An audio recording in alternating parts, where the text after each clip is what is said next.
Hello student, welcome to our YouTube channel commerce ऑप्शंसी। आज की क्लास में हम नया चैप्टर स्टार्ट कर रहे हैं, common size statement with example cover करेंगे बैलेंस शीट का। इससे पहले वाली क्लास में हमने कवर कर लिया है कंप्लीट चैप्टर कंपेरेटिव स्टेटमेंट वाला। अगर अभी तक आपने मेरी लास्ट वीडियोज़ नहीं देखी, देखिए ताकि आपकी स्टडी में कंसिस्टेंसी बनी रहे। अगर अभी तक आपने मेरे चैनल कॉमर्स ऑप्शंसी को सब्सक्राइब नहीं किया, सब्सक्राइब कीजिए ताकि जब भी मैं न्यू वीडियोस अपलोड करूं सबसे पहले नोटिफिकेशन आपके पास जाए, आप वीडियोस को सबसे पहले देखकर आपकी स्टडी बूस्टअप हो। मीनिंग क्या कहते हैं कॉमन साइज बैलेंस शीट का? कहते हैं कि जो कॉमन साइज बैलेंस शीट होती है एक ऐसी स्टेटमेंट होती है जिसमें जो टोटल होता है एसेट और इक्विटी और लायबिलिटी का वो अज्यूम कर लिया जाता है कि इक्वल टू 100 है, और जितना फिगर होता है उसको हम एक्सप्रेस करते हैं परसेंटेज की फॉर्म में और टोटल को बेस मान के लेके चलते हैं।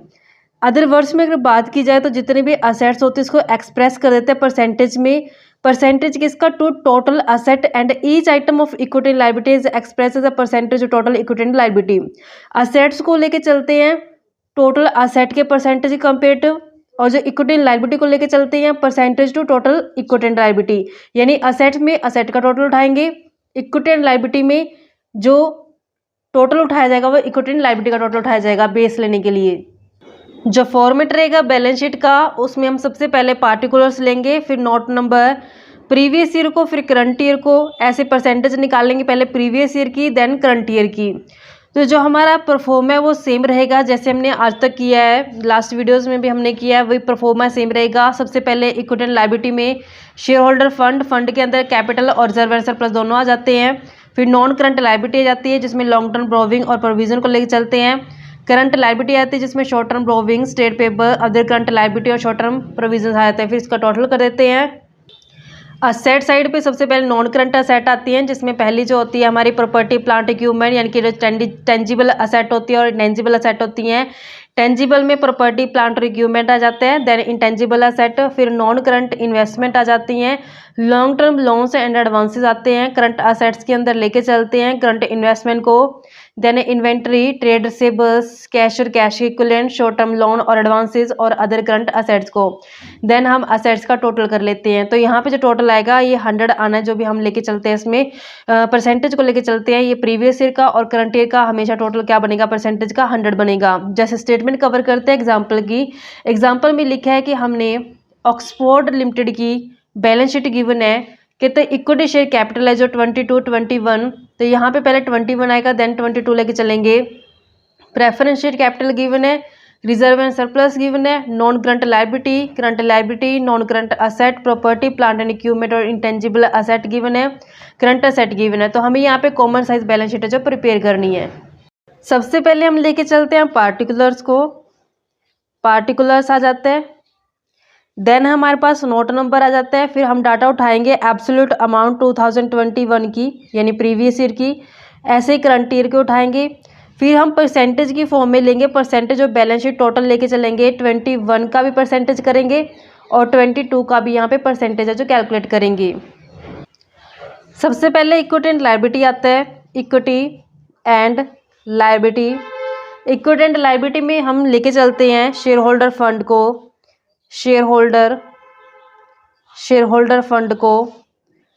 हमारे पास सबसे पहले शेयर कैपिटल गिवन है, शेयर कैपिटल गिवन है 18 और 18। तो यहाँ पे 18 बने जिसमें मैंने इक्विटी शेयर कैपिटल और प्रेफरेंस शेयर कैपिटल को जोड़ दिया है क्योंकि शेयर कैपिटल के अंदर दोनों ही कैपिटल का जो टोटल आता है। उसके बाद हम लेके चलते हैं रिजर्व एंड सरप्लस को, जो हमारे पास गिवन है रिजर्व एंड सरप्लस में 4 और ये 5.4। सबसे पहले हम इसको प्रिपेयर करते हैं ताकि इसका टोटल पता कर ले कि है कितना टोटल एसेट का और लायबिलिटी का। देन हम लेके चलते हैं next non current liabilities, non current liabilities.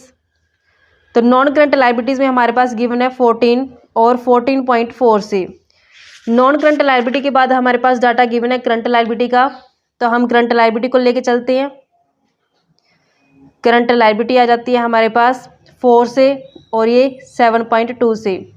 Then हम इसका लायबिलिटी का टोटल कर लेते हैं। टोटल करेंगे तो हमारे पास बनता है 40 और इसका बनता है 45.00। ऐसे हमारे पास असेट्स आएंगी। सबसे पहले मैं इसका परसेंटेज कैलकुलेट करना बताती हूँ कैसे कैलकुलेट करेंगे। जितना मेरे पास मैं अगर 21 का निकाल दूँ, 21 का मेरे पास शेयर कैपिटल है 18, डिवाइड कर देंगे टोटल कितना है इसका 40, इंटू कर देंगे 100, तो मेरे पास ये परसेंटेज आ जाएगा 45% से। 22 का कैलकुलेट करने के लिए 18 और इसका जो टोटल बनता है 45 बनता है, इंटू 100 कर देंगे तो हमारे पास आ जाएगा 40% से। ऐसे हम रिजर्व एंड सरप्लस का करते हैं। रिजर्व एंड सरप्लस 4 है और टोटल है जो इसका 40, इंटू में 100 करेंगे तो हमारे पास बन जाएगा 10%। ऐसे ही नॉन करंट लायबिलिटी 14 और इसका टोटल बनता है 40, इंटू 100 कर देंगे तो हमारे पास बनेगा 35%। 4 हमारे पास करंट लायबिलिटी है, टोटल बनता है 40, इंटू 100 कर देंगे तो हमारे पास बन जाएगा इसका 10। तो जब हम इस परसेंटेज का टोटल करें तो ये हमेशा 100 ही आएगा। कॉमन साइज का मतलब यही होता है कि जितना डाटा होता है उसको एक कॉमन बेस में क्या कर देना, कन्वर्ट कर देना। तो यहाँ पे हमने 40 यानी कि जो टोटल बेस लिया है तो यह सारे का सारा जो लायबिलिटी है वो किस में कन्वर्ट हो चुके हैं, कॉमन स्टेटमेंट में कन्वर्ट हो चुके हैं। ऐसे 22 का परसेंटेज कैलकुलेट करते हैं। रिजर्व एंड सरप्लस 5.4 बनता है, टोटल है इसका 45 इंटू में 100 तो हमारे पास परसेंटेज बन जाएगा इसका 12। नेक्स्ट हमारे पास जो बनता है हमारा 14.4 और टोटल बनता है 45 इंटू में 100 कर देंगे तो हमारे पास बन जाएगा 32 से। नेक्स्ट हमारे पास 7.2 डिवाइड करते हैं टोटल 45 इंटू में 100 करेंगे तो बन जाएगा 16। तो इसका भी टोटल कितना आएगा, 100 आएगा जब हम परसेंटेज का टोटल कर देंगे। देन हमारे पास आती है असेट साइड। असेट साइड में हमारे पास डाटा गिवन है। असेट्स में डाटा गिवन है, नॉन करंट असेट्स में प्लांट, प्रॉपर्टी और इक्विपमेंट।